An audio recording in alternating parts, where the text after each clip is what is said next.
Hello, builders of good. Thank you for tuning in to the BuildGood Fundraising Podcast. Fundraising isn't easy, but it should be simple. So on this show, we take the mystery out of raising money. Now, on every episode, we coach you to build your fundraising like a flywheel. The flywheel has 5 steps. Number 1 is listening to donors. Number 2 is engaging them. Number 3 is asking the right people for the right things. Number 4 is celebrating every gift. Number 5 is reporting back. Now, if you master the 5 parts of the flywheel, your fundraising flywheel will start to spin reliably. Your revenue and your income will grow, and so will your career as a fundraiser. Now, every week, we focus on one part of the flywheel. And today, we're continuing our series on new donor acquisition. So we're focusing on asking, and we've got a very special guest with us today. Kevin Harwood is one of Canada's top digital advertisers. He manages more than $10 million worth of ad spend in Google alone, plus Meta, plus all the platforms you can think of. He's a highly sought after advertising specialist, media buyer, strategist. We're very lucky to have him on the podcast. So here's my conversation with Kevin Harwood.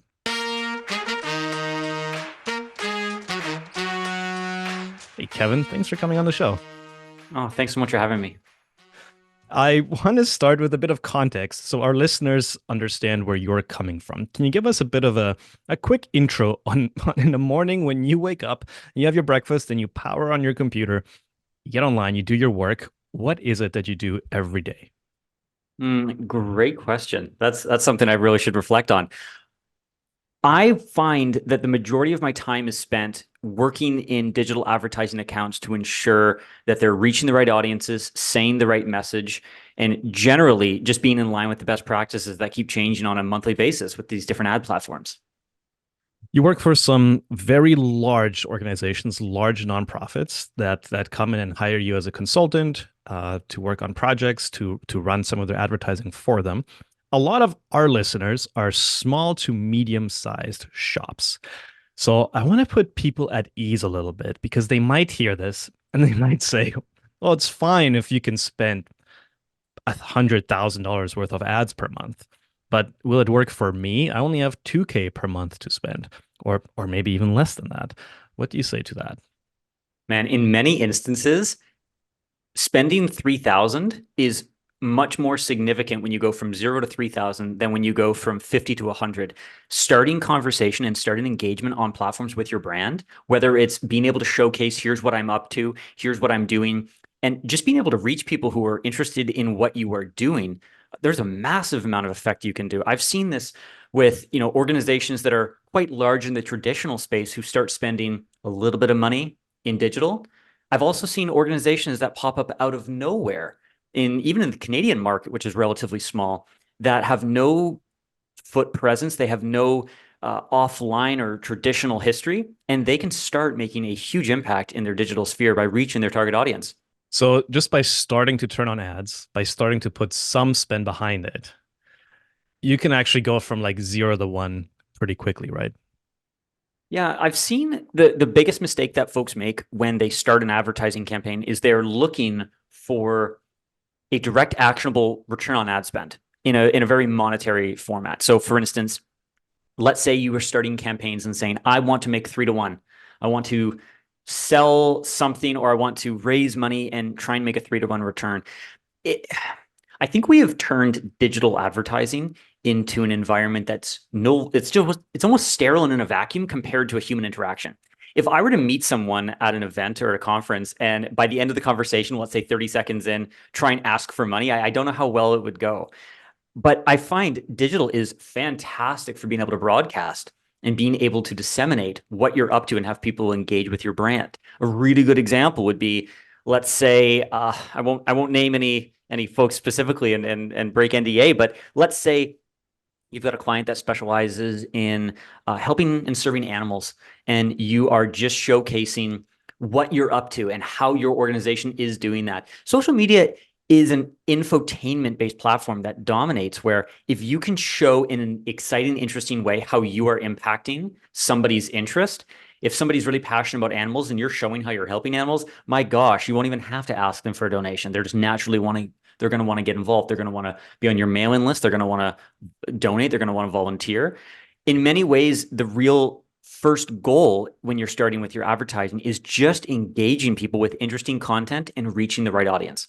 We had Jeff Giddens from Next After on the podcast, and he said, people don't go online to give, they go online to get, right? Like the behavior of going online is to finding something I like, getting entertainment, getting some value, something for me. And so he talked a lot about leading your advertising strategy with content offers, downloads, quizzes, something like that. Is that roughly the approach that you're taking with some of your clients? Because oftentimes people think I'm just going to turn an ad to a donate page and that's going to work. And then they spend $500 on ads and they didn't get any money back and they get really scared. They turn it off and they say ads don't work for me. That's a really common experience that people have for sure. At this point, there's almost no one I've met who has not tried digital advertising. I just regularly meet people who it didn't work for them. And the greatest competitor you have is not other channels. It's the past person who urged them to try it and it didn't work. So you're right. There is a lot of fear in trying these different campaigns. Generally, it's an expectation concern. So there's a lot of organizations I've worked with where they will start advertising. And again, it's an expectation concern. If you are producing content, even if you back up, even if you're an effective ministry that can accomplish a given task, whether you fight human trafficking, whether you raise money for the homeless, whether you provide meals, whether it's you just even provide awareness to a given issue in the world, if you're able to actually articulate it in a really concise, pithy, good format that can engage someone in the first 10 seconds and then expand into 30, and then you keep gaining ground in the next 60 seconds, my gosh, you've got a winning formula. The first thing you need to recognize is you are not, there's not people sitting in front of their phones and computers sitting waiting to open up their credit card, like your past guest said. They're not just ready to give. Your goal is to engage them. One of the most interesting parallels that I often think about is the rise of the freemium content system, where let's say you would have one of the most fascinating case studies I read was on Riot Games. They developed the world's largest video game and it's free to play. The idea is you can download this game, and there's so many now that copy it, where you can play this game for free. And their philosophy is we don't need to ask you if you want to give us money. We don't need to ever say, will you buy this? People want to engage with things that they enjoy. People want to pay for things that they enjoy. Whether you look at radio stations that run, pirate mode on the internet, just on YouTube, whether you look at Lo-Fi Girl that operates with a completely free model and people choose to donate, people choose to buy e-commerce products to support that. There's a rise of this free first premium content that really is successful. And I'm surprised that more people are not jumping on it, but I recognize the risk that people evaluate. If you're looking at an entire funnel and trying to compartmentalize and say, well, if I spent $500 on Facebook, I should see $1,600 or $1,500 or $2,000 come out on the back end of that. It's almost too myopic of a view. You have to look at the funnel as a more robust ecosystem and do cohort analysis. If you are reaching a cohort of people, how do these ads influence them? How do these ads move people from a 1 to a 10 on the discipleship meter of engagement? How do you move people down that funnel? And everything has a cost. Maybe you might be emailing them. Maybe you might be using search engine optimization. Maybe you might be doing direct phone calls. But paid ads should be incorporated into that funnel and be influencing people from not knowing you or knowing you towards wanting to engage with you further. And that's what paid ads really are designed to do. Yeah, I think partially it's this expectation that maybe used to be the case, or that people just feel like if I put in $1, I should get 2 back. But we know that in other parts of fundraising, it doesn't work that way. Many people are happy to lose money on direct mail because there's a 50 plus year history of how direct mail performs. And they know, oh, for the last 50 years, everyone has lost money on direct mail acquisition on the first drop. But then the lifetime value of the donors we've acquired made up for it 18 months in. And so people have built this massive direct mail acquisition machine that always loses money in the first 18 months, but 18 months plus, it starts to have a return. And somehow in digital, we haven't made that leap yet. Maybe it is because digital advertising used to work really well in terms of actually making money, but before everyone just came online and got so wise to maybe immune to marketing is the wrong way of saying it, but was used to like, yeah, click add, donate maybe, but now you got to work a lot harder. You got to provide a lot more value, which I think ultimately is a great thing.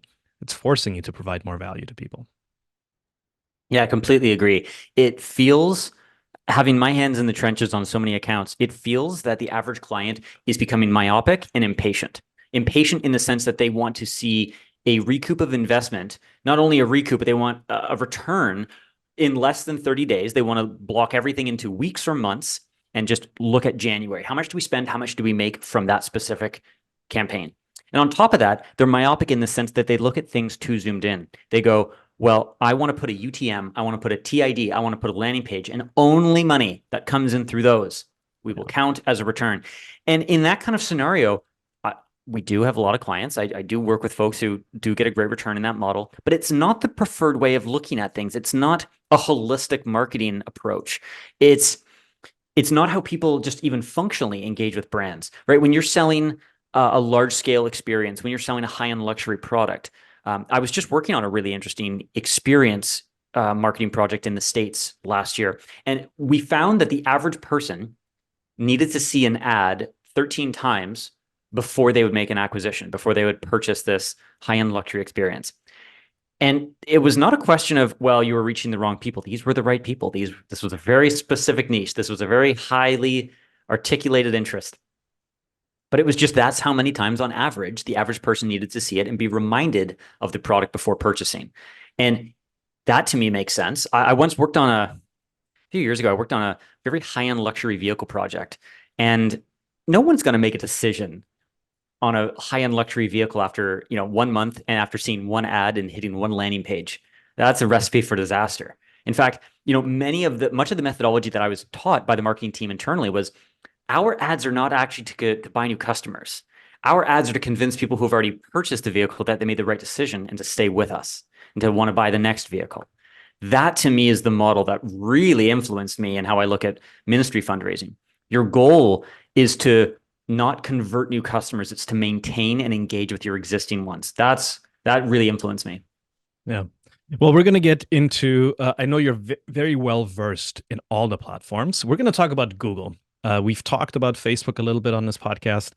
We've talked about the Google Ads grant a little bit. But what we haven't talked about is getting beyond the free 10K that Google gives a nonprofit that you've got to work hard to get. But actually, like all the other possibilities that Google offers you, if you can put a little bit of spend behind it. We're going to focus on three of those possibilities. Number one is search. Number two is display ads, and number three is video ads. Can you give us a quick primer on all three of those? And we'll start with search.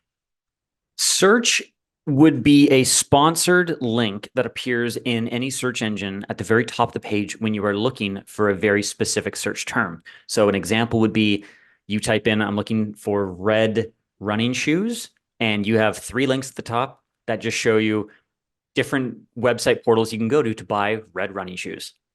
The second is the display network. The display network is most commonly articulated as when you're browsing CNN.com, you're browsing the Daily Hive, you're browsing any news website, and there's ads all over the page. That is the Google Display Network, or the GDN. The GDN, the sole purpose is to reach mass amounts of people in very low intent manner. It's almost like billboards, but in the digital space. And then finally, the video network, primarily referred to as YouTube, is built around broadcasting rich media, always on audio content. So there's many different kinds of ad space for each of these. So there's search engines that provide search results, and they're only on mobile, or they're only going to provide image-based results. So the articulation of each of these channels are really interesting. YouTube, or the video network is a really unique channel because anytime a viewer is watching it, might be on their phone, might be on their tablet, might be on their TV, might be on their computer, the audio is always on. So you have a highly rich visual media experience. Got it. All right. So search is this thing in a nonprofit context. We just audited a client website and all their activities. So one of the things they wanted to sort of own, they're a faith-based organization. They're a Christian organization. They wanted to own sort of the Christian response to climate change. And so when Mm. somebody Googles, hey, what does the Bible say about climate change? They wanted to be the organization that provided some of the answers to that question. And then hopefully people would be like, oh, this is kind of interesting and get a little bit more involved. They could do that by doing a lot of SEO work, a lot of blog posts, or they could just invest in some Google paid search. And that way, if somebody searches for that, they could be the top link. Is that kind of how it works? Yeah, it's a great way of articulating it. SEO and PPC, or search engine marketing, have often been looked at as either competitors or, left and right skis of the same skier.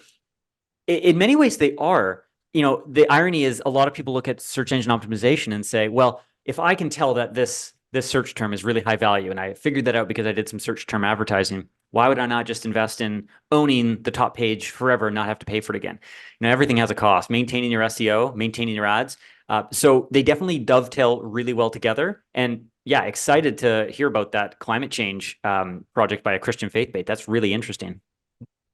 Then the display network, tell us a little bit about, is this kind of a retargeting thing that Google does? Like they know, oh, you searched for this. And so now when you go and you browse to the next site, you go to CNN.com. Well, I know you searched for what does the Bible say about climate change. I am going to serve you up this ad from that same organization. Yeah, definitely. That's the most common mechanism that people understand display-based advertising to fulfill. It's high intent through remarketing. The irony, though, is that, and not to muddy the water to make things complicated, but ironically, every single one of these platforms use the same remarketing cookie technology. So you can have remarketing ads on Google, or Google search. You could have remarketing on YouTube, remarketing on display, but most commonly, the reputation of remarketing ads is based around display. Right. It's like I searched for this one thing one time, and now my whole feed everywhere is just full of this. Exactly. Yeah. And then lastly is video. So is this, I pull up a YouTube video and I want to watch it, but I get an ad and I can skip it in 5 seconds, or I have to watch the whole ad sometimes, depending. Is that what we're talking about when we're talking about like the Google Video Network, mostly YouTube? Yeah, there's three kinds of primary inventory or ad formats that you would look at when dealing with YouTube. So the first and most common is in-stream, meaning you are trying to stream a video, but they're going to show you an ad. And there's different positions of that. Depending on the length of the video, it might be a pre-roll, so that appears right before the video. It might be a bumper, maybe in the middle. So let's say you're listening to a long playlist or a long debate. They might have several ad sections in the middle of the video. That is the most commonly known YouTube advertising format. The second is more commonly related to what's called in-feed. And this is similar to what you might find on Facebook or Instagram. When you're scrolling for content or searching for content, you can have sponsored content be appearing in that list. So let's say you type in, how to learn SEO. But I've maybe filmed a video teaching my strategy of SEO, and then maybe I have tools or I have a program that you can take. And that's why I want you to sample my video. In-stream deals with people who are already watching videos, whereas in-feed deals with people who are searching for content. Finally, the last format is masthead or takeover. That is where basically YouTube sells its homepage or sells a massive portion of real estate on different key pages to have you see just large masthead video and display content to become aware of it. Got it. So we have a fake charity that we often use on the podcast so that we don't have to, so we can protect the innocent. So we use a fake charity called Caring Hearts. I'll tell you what Caring Hearts does, and then I'm wondering if we can just walk through a strategy and then some tactics that we might take for this organization.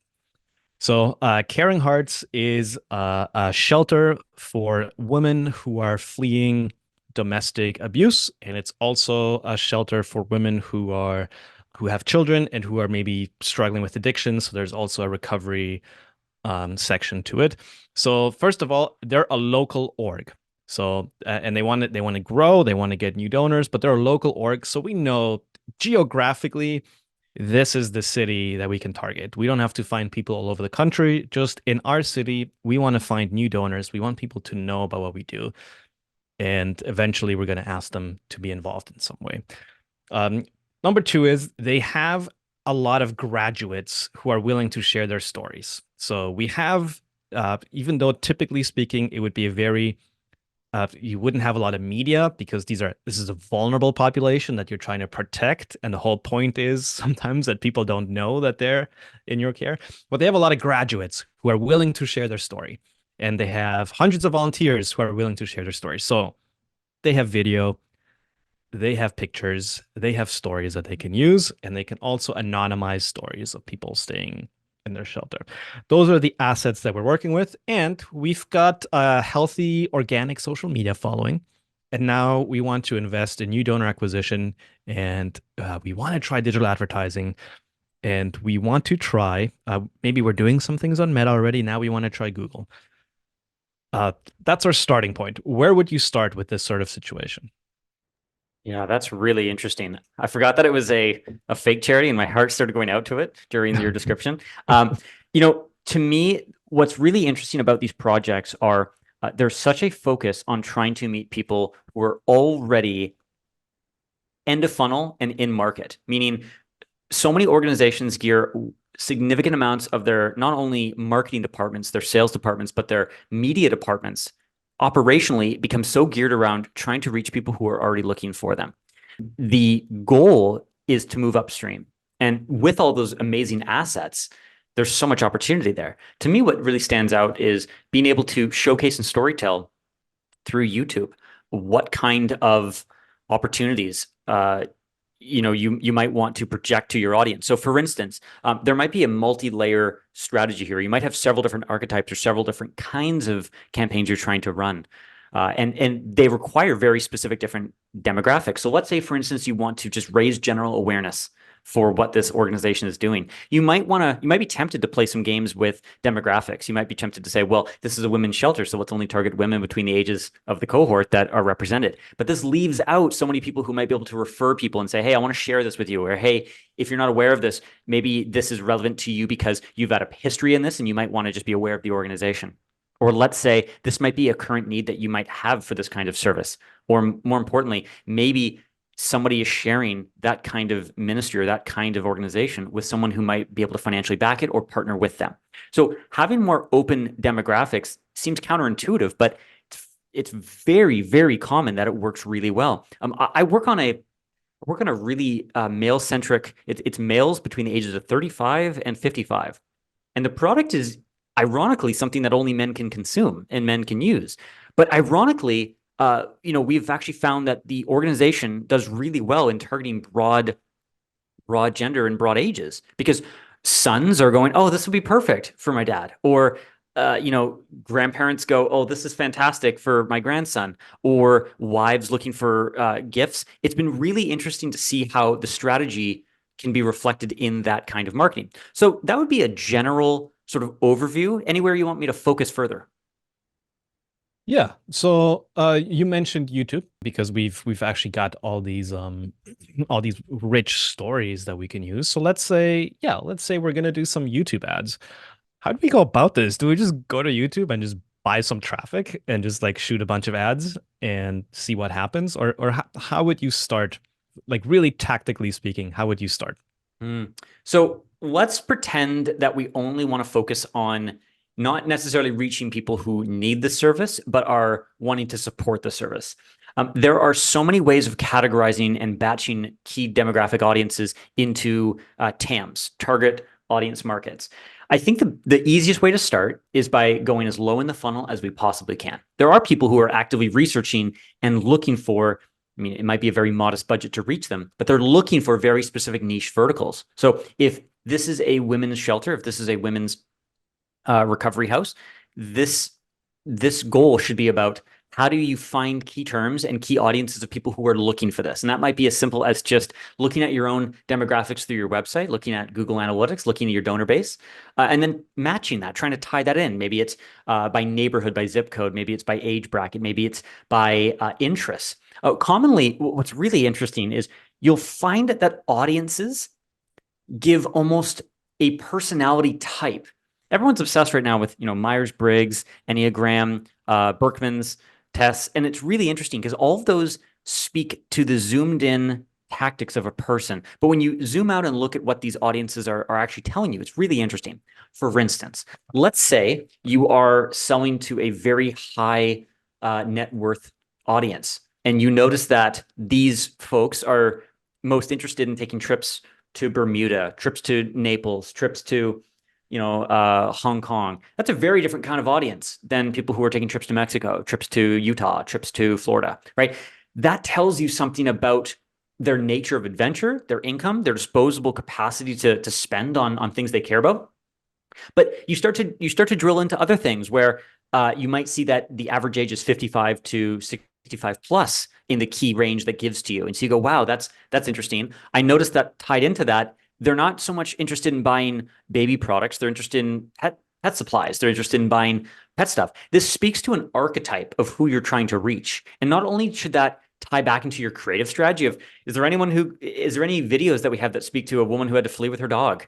And that creates more appeal in terms of how you're reaching people. But it lets you know who is most interested in seeing your content, which is interesting because then you can say, well, we're trying to reach people who are interested in social issues and social charity giving, but also dogs, also pets, also interested in, city, urban, upward trending adults who have grandkids. This kind of content lets you create Venn diagrams with audiences and target people. So that would be the first thing I would do. You're able to use very specific audience targeting to drill down to find your key audience. Yeah. So I was thinking with the best audience to start with, if we're not that sophisticated, with the best audience to start with, and we're doing this for the very first time, people who maybe landed on our website, maybe even went to the donation page, but never made a gift. So they were kind of interested, but for some reason didn't finish the gift, or they just went to our website. Would it make sense to start sort of like retargeting, remarketing those people? Yeah, that's a great idea. I don't mean to be so bilinear here, but I try and batch people into cold or warm. And if we were to say anyone who's engaged with you on social media, they've watched another video of yours on YouTube. Let's say they've watched something organically or they've watched an ad. They've been to your website, they've been to your key donation page. I would say that's fantastic. They are batched as warm. If anyone has donated, of course, you might want to put a 30-day cooldown on that member audience duration and give them time to breathe. But whether it's 30, 60, 90 days of a break, you'll probably have data already that shows what's the frequency of giving. And you want to put that audience duration to match that. But reaching people who are already warm in the funnel is a fantastic way to leverage that YouTube budget. Reaching people not only who have seen a video, but being able to have unlisted videos to show them something new. There's nothing that gets more frustrating than seeing the same video over and over again. Having, maybe your hero video that takes over the front page and 95% of people are going to watch that first. Having either, there's lots of strategies that would even suggest a linear video strategy where you might have a follow-up story to that video. And you're not going to see that organically. You're not going to see that it's unlisted. And so you're only going to be able to serve that as an ad. There's actually quite a bit of really successful marketers who will send you videos based on page triggers. So they'll say, hey, I saw you went to this page for 30 seconds and you watched, the first 5 minutes of this video. Here's, let me expand on what I'm teaching in this. And they even have a special discount offer in that video. So having that kind of unique trigger by what someone has done and how they've engaged with you is a fantastic strategy. Yeah. All right. So we'll stick on video for a little bit, then we'll move on to search and display. Sometimes people think they need, great, I've got some ads for YouTube budget, but like creating videos, do I need to hire a whole video crew? Do I need to make these like really slick ads? I'm asking because we've seen the rise of ugly ads, ugly creative ads that look like user-generated content. Sometimes they are user-generated content. Can we just whip out an iPhone and with a bit of thought and care and creativity put something together? Or do we need to hire a whole video crew, or is there an in between? That's a great question. I love this conversation piece. There is, how do I say this politically correct? There is a really big, interesting push where obviously YouTube wants more people creating content and putting it onto YouTube to advertise it. And so whether or not something complies with strong brand standards, that's maybe a secondary concern. The goal is let's have more people advertising, because on the net, it's probably producing better value than not sharing anything. What I would say is your content medium and your storytelling style should probably match your brand and your personality and your voice and your tone. If you're putting up UGC, user generated content, that looks like somebody is filming it on their iPhone in their bedroom with their bed unmade, that might have a point and purpose. There's a lot of really good strategy that goes into generating more authentic storytelling formatted content.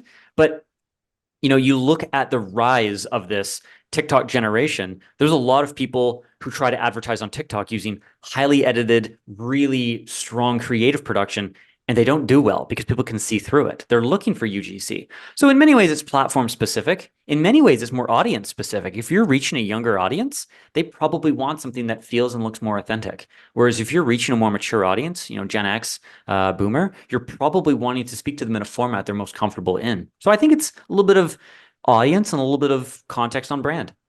Yeah. Yeah, that's a great point. I can see for something like a Caring Hearts, the testimonials being produced to a degree.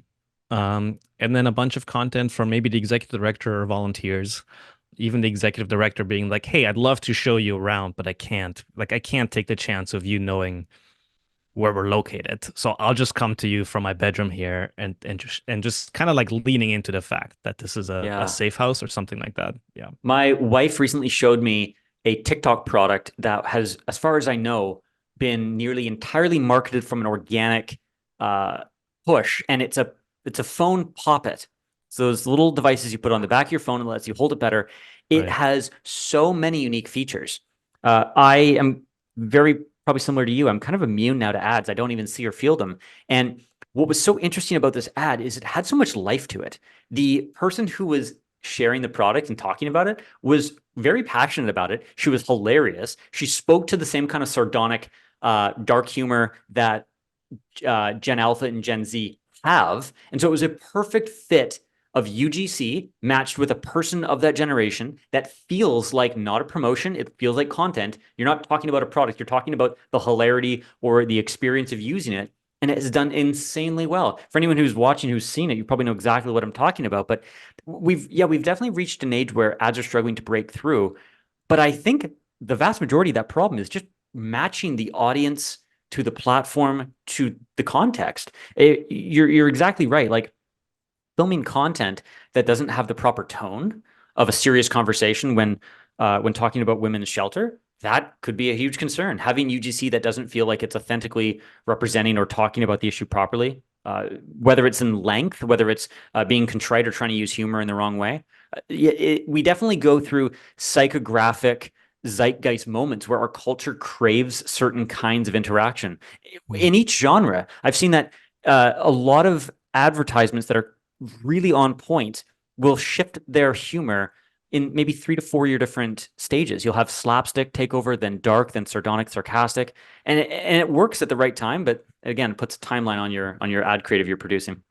Yeah, for sure. I mean, growing up, we would be making fun of like the local car commercials, which looked like UGC, right? It was just like a car salesman on his lot trying to sell cars, and we'd be like, "Ah, man, that should be like a really slickly produced ad." Nowadays, that would actually stand out as being like maybe authentic.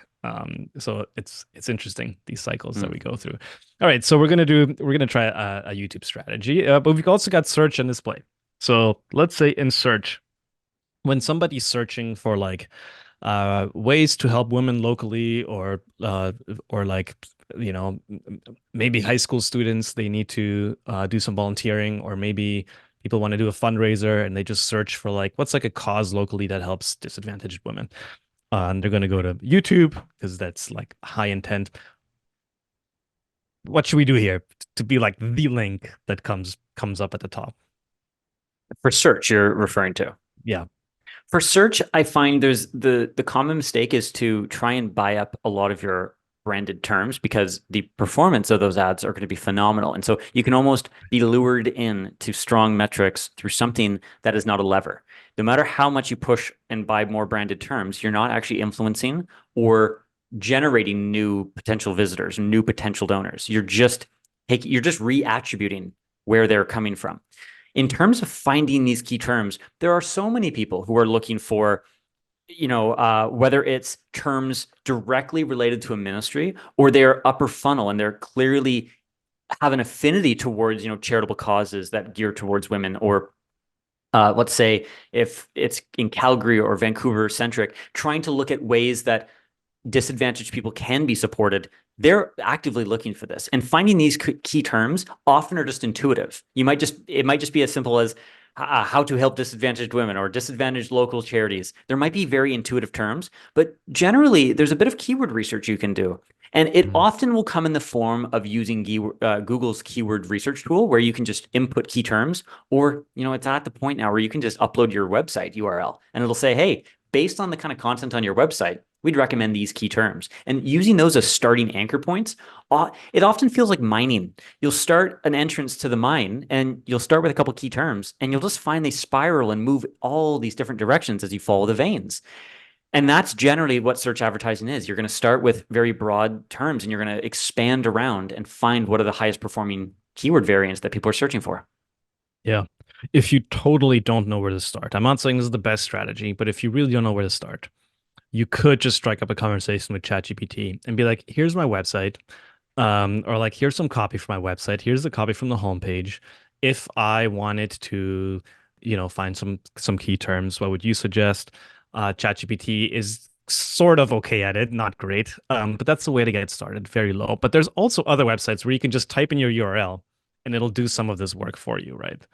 Some of the highest value sites I've ever used, they are sites that actually pull your competitors' keywords, and they show what have your competitors' ads been serving for, and those have been some of the highest value to teach me.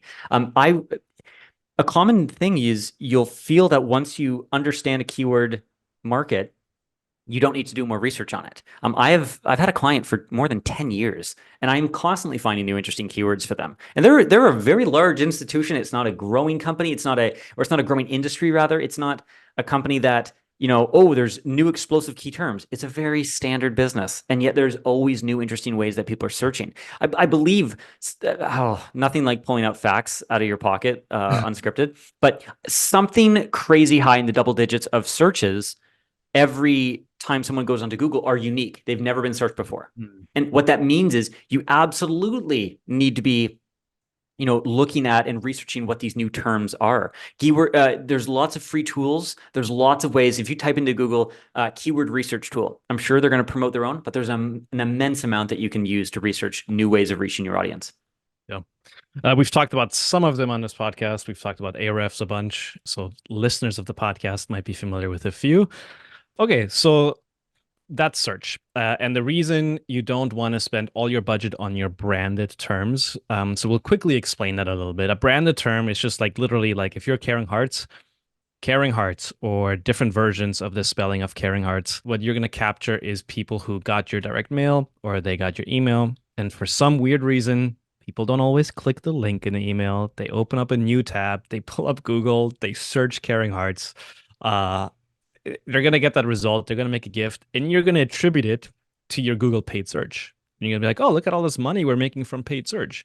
Well, you just stole that attribution from something else. So oftentimes, if they're Googling Caring Hearts and you're already ranking in Google, they will find your page, whether you own all your branded terms. Is that what you were? Essentially, I've only experienced 3 instances when buying brand has specific tactical value. The first one is if you are so new to the industry that it looks bad if you don't actually appear for your brand term. That's a great instance where, let's say you haven't indexed yet properly on Google, or you are in such your brand name is so generic that you don't actually, have dominance. That is the first instance. The second is if you have super high competition around your brand. There's a couple organizations I've worked with who they were the market leaders. They were the category crushers of their vertical. and they didn't appear on the first, 4 ads or the first links for their branded term. And that has its own concerns. If there's generic knockoff that can steal that business, that seems like an instance where you might want to try and maintain some market share for your branded term. The third is actually more niche and really interesting. I chat with a couple other experts about this regularly. There's a couple instances where, let's say your homepage has a lower visitor value than a more deep page. That is one instance where you may want to purchase traffic. Let's say if you are bidding, let's say 25 cents, 50 cents. So every 25 cents or 50 cents you spend, you get a click. And if they come to the homepage, you might make $1. But if they go to a deeper page, they might make $5. There is a monetary incentive for you to push them deeper into the funnel. So that would be the other instance of the three Right. of why you'd want to buy brand. Lastly, display network. We won't spend a lot of time here. Display ads, typically very simple, creative. Sometimes you'll see these. It's just like a white box with some black like copy on it that says, "People in your city are hungry. $3.50 buys a bowl of soup," something like that. We've got YouTube going. We've got search going. We're going to add a little bit of display. What is our best tactic here to do this? Display is such a good reminder tool. And when I mean remind, I don't exclusively mean remarketing. Display is built to capture someone's attention and remind them of something, but in a very low and shallow manner. So, for instance, let's say Christmas is coming up and you are running a giant Christmas night market, a German style Christmas night market. There is nothing more high value than being able to just show an iconic photo of a German Christmas style night market and say, the German Christmas night market tickets are available, right? If people have a yearly tradition of doing that, they go, oh, that's great. Yeah, maybe they haven't been this year. Maybe they haven't even been to yours, but they're going to go, oh, this is exactly something that I would love to do. You might be targeting somebody who has an interest in German style Christmas night markets or things to do in your city in Calgary or Christmas family events. And that would be a key way of reaching people. The display network is really, really geared around two primary targeting mechanics. The first is, are you more interested in showing your ads on specific kind of content, or are you actually ambivalent and just want to show it to a certain kind of audience? So the example would be, if you are showing ads, again, let's take our German style Christmas night market. If you are interested in showing ads only on pages related to German style Christmas night markets, then you're going to almost feel like you're organically in the right place. You're going to feel like they might click on your ad because, oh, well, this must be what I was here for. This must be part of the page's promotion. But maybe somebody browsing that website is not actually interested in German style Christmas night markets. Maybe they're more researching the business. So maybe they're not the key person. And you want to evaluate the results that you get from advertising purely on German style Christmas night markets versus people who are interested in German style Christmas night markets, but browsing any other kind of website in the world. Maybe they're on a movie review website. Maybe they're on a recipe website and they see your ad. That would be the two targeting mechanics that you want to evaluate. Right. If people want to find out more, we're just scratching the surface here. If they want to find out more, if they want to follow you, where can they find you on the internet? My LinkedIn is just Kevin Harwood. I don't have a front-facing website anymore, but mainly just because my client list is closed and I'm unable to take on new work. So I don't have any social media. It's purely just by LinkedIn. And if anyone needs questions or comments, happy to email. Well, that's all for today. Thank you, Kevin, for coming on the podcast. Here's my short action plan for you. Remember, Google the things we talked about, search, display, video. A lot of this is about reminding people that you exist, getting in front of them, reminding them that this is something that's happening in their city, something they can contribute to. There's good stuff happening in their city, ways they can help out. So maybe start, if you have a short budget, if you don't have a ton of budget, start with search and throw in a little bit of video if you have a very image-rich, media-rich sort of mission that you can show off. And just start small and look for little signals that it's working. And working might not mean that you're making a bunch of money back. Look for signals that people are interacting. Look for signals of your existing donor file if you're also remarketing to them. See what their giving does over a couple of months, and don't just spend $500 and turn it off and say it didn't work for us. Give it a good go, and follow smart people like Kevin to actually know, hey, out of all the possibilities, what is maybe my best foot forward? As always, Thank you for hanging out with us around the fundraising campfire. If you're listening to this, you're my kind of people. I'm your kind of people. Thank you for the work you do. I'm your host, Mike Dirksen, cheering you on as you do good in the world.